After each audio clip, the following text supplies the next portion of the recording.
کی قبر سے آواز آ رہی تھی، مجھے بچاؤ، مجھے بچاؤ، مجھے بچاؤ، بچاؤ کی آواز آ رہی تھی۔ میرے رونگٹے کھڑے ہو رہے تھے۔ حضرت سیدنا محمد بن یوسف رحمۃ اللہ علیہ فرماتے ہیں کہ ایک دن میں بیت المقدس کی پہاڑیوں میں تھا، میں نے ایک وہاں نوجوان کو دیکھا جو بڑا غمگین تھا، ادھر ادھر گھوم رہا تھا، بڑا تکلیف میں نظر آ رہا تھا۔ میں اس کے پاس گیا، میں نے کہا بھائی آپ بڑے غمگین میں دکھ رہے ہو، کہاں سے آئے ہو اور اتنے غمگین کیوں ہو؟ اس نے کہا کہ بھائی میرے پڑوس میں ایک نوجوان کا انتقال ہو گیا، وہ اس دنیا سے چلا گیا، اس کا ایک بھائی ہے جو بڑا غمگین رہتا ہے، آؤ کیوں نہ ہم دونوں چلیں اس کے گھر اور چل کے اس کی تعزیت کریں، اس کو اطمینان دلائیں، اس کو سکون حاصل کروائیں، اس کو صبر کی تلقین کریں۔ یہ کہتے ہیں کہ ہم نے کہا ٹھیک ہے، ہم دونوں ساتھ میں ہو لیے اور اس نوجوان کے گھر گئے۔ دیکھا اس کا بھائی بیٹھا ہوا تھا، غمگین تھا، رو رہا تھا۔ ہم لوگوں نے کہا بھائی آپ کیوں رو رہے ہو؟ یہ موت تو سب کو آنی ہے، جوان ہو، بوڑھا ہو، بچہ ہو، عورت ہو، کوئی بھی ہو، سب کو موت آنی ہے، اور جب یہ آ جاتی ہے تو اس کو کوئی روک نہیں پاتا ہے۔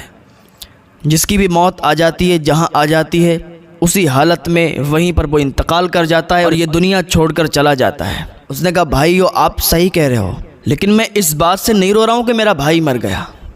کہا پھر تم کیوں رو رہے ہو؟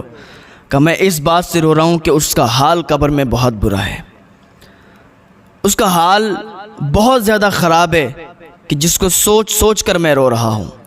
یہ دونوں حضرات کہنے لگے سبحان اللہ، آپ تو غیب کی بات بھی جانتے ہو، آپ نے کیسے پتہ لگا لیا کہ اس کا حال قبر میں برا ہے؟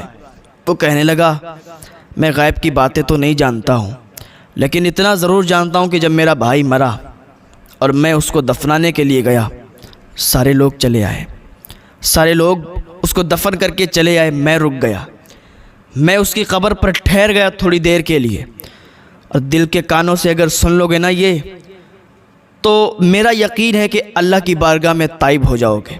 وہ کہتا ہے میں قبر پہ ٹھہر گیا، ٹھہرنے کے بعد میں نے کیا دیکھا کہ قبر سے آواز آ رہی تھی، مجھے بچاؤ، مجھے بچاؤ، مجھے بچاؤ، بچاؤ کی آواز آ رہی تھی۔ میرے رونگٹے کھڑے ہو رہے تھے، میرا دل دھڑک رہا تھا، میرے دل کی دھڑکنیں تیز ہو رہی تھیں، اور مجھے اپنے بھائی کی یاد آ گئی۔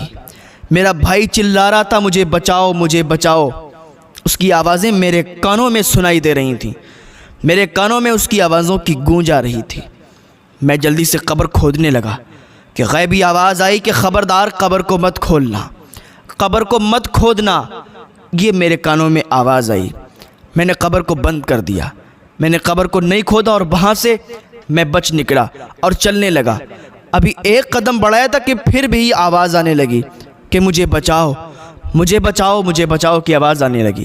میں پھر واپس آیا، میں نے پھر قبر کھودنا شروع کیا، پھر وہی غیبی آواز آئی کہ خبردار اگر تو نے قبر کو کھولا، قبر کو مت کھودنا، مت کھولنا قبر کو۔ میں نے اس قبر کو بند کر دیا اور میں واپس ہوا، اور جیسے ہی واپس ہوا پھر میرے بھائی نے آواز ماری مجھے بچاؤ، مجھے بچاؤ۔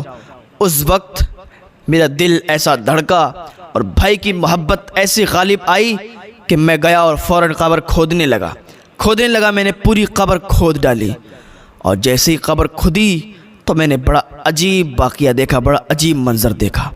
میرے بھائی پیروں میں، جسم میں، ہاتھوں میں آگ کی زنجیریں ہیں، آگ کی زنجیروں سے میرا بھائی بندھا ہوا ہے۔ میں دیکھ کر حیرت زدہ ہو گیا، اور اپنے بھائی کی محبت مجھے غالب آ گئی۔ اپنے بھائی کی محبت میں نے آگے ہاتھ بڑھایا اور بھائی کے جو جسم میں زنجیریں بندھی تھی آگ سے، انہیں کھولنا چاہا۔ جیسے ہی آگے ہاتھ بڑھایا، میری انگلیاں ابھی لگی تھیں اس آگ کی زنجیر میں کہ میری انگلیاں کتر گئیں۔ میں نے اس کو پکڑا نہیں تھا، صرف اس کو آگے ہاتھ کیا تھا اس زنجیروں کو کھولنے کے لیے، لیکن وہ دنیا کی آگ نہیں تھی، وہ جہنم کی آگ تھی، اور وہ انسان اس پر سزا ہو رہی تھی، عذاب الہی ہو رہا تھا۔ میں نے زنجیر کھولنا چاہی تو میری انگلیاں قطر گئیں۔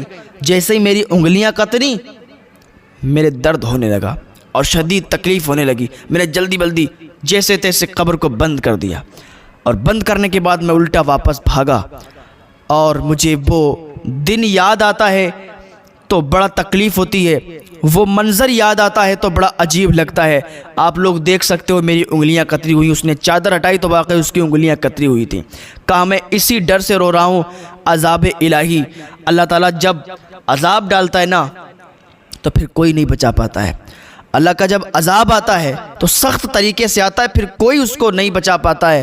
اللہ کی بارگاہ میں دعا کر لیں یار، ابھی بھی ٹائم ہے، وقت ہے، توبہ کا دروازہ ابھی کھلا ہوا ہے، پتہ نہیں کب توبہ کا دروازہ بند ہو جائے اور ہم جو گناہوں میں مبتلا ہیں ہم اسی میں رہیں اور ہم توبہ نہ کر پائیں۔ تو توبہ کا دروازہ ابھی کھلا ہوا ہے، آ جائیں اللہ کی طرف، اللہ کی بارگاہ میں توبہ کر لیں، اللہ ایک توبہ سے آپ کو معاف فرما دے گا۔ کہاں ہیں آپ حضرات؟ آئیں تو صحیح اللہ کی بارگاہ میں، توبہ کریں تو صحیح۔ آج ہمیں نماز پڑھنے کا وقت نہیں ہے، روزہ رکھنے کا وقت نہیں ہے، نیک عمل کرنے کا وقت نہیں ہے۔ یار ہم لوگ کون سی زندگی جی رہے ہیں؟ اللہ نے عبادت کرنے کے لیے بھیجا ہے، اس کو بھولے بیٹھے ہیں۔ اللہ نے دنیا میں جنات کو، انسان کو اسی لیے بھیجا ہے کہ یہاں عبادت کی جائے، عبادت کرنے کے لیے۔ اور ہم لوگ آج کیا کر رہے ہیں؟ اپنے اپنے گریبان میں جھانک کر کے دیکھیں۔ اللہ کی عبادت کیا کریں، نمازیں ادا کیا کریں، نیک عمل کیا کریں، کام بھی کیا کریں اور اللہ کی عبادت بھی کیا کریں۔ یہ ضروری ہے، یہ فرض ہے اور اس کو ادا کیا کریں۔ اللہ کی بارگاہ میں دعا ہے اللہ نیک عمل کی توفیق عطا فرمائے، ورنہ وہ دن دور نہیں ہے کہ اللہ کا عذاب آ جائے، اللہ کا عذاب ہم پر آ جائے اور ہم اللہ کے عذاب کی گرفت میں آ جائیں اور توبہ کا دروازہ بند ہو جائے، دنیا سے ایسے ہی چلے جائیں، موت کا فرشتہ آ جائے اور ہماری روح قبض کر لے، ہمیں توبہ کی توفیق بھی نہ ہو۔ تو موت سے پہلے اب کسی کو نہیں معلوم کہ موت کب آئے گی، ایک سانس بھی نہیں آتی ہے موت آ جاتی ہے، ہمیں یہ نہیں معلوم ہے کہ اگلی سانس آئے گی یا نہیں آئے گی، اگلا بول پائیں گے یا نہیں بول پائیں گے، موت آ جائے گی، کوئی خبر نہیں ہے۔ ہاں، موت کی کوئی ڈیٹ نہیں ہے کہ 1 سال کے بعد آئے گی، 2 سال کے بعد آئے گی، 100 سال کے بعد آئے گی، موت کو کوئی نہیں روک سکتا۔ ایک سانس کے بھی بعد آ سکتی ہے اور 1 سال کے بعد بھی آ سکتی ہے۔ اللہ رب العزت کی بارگاہ میں دعا ہے اللہ ہمیں نیک عمل کرنے کی توفیق عطا فرمائے۔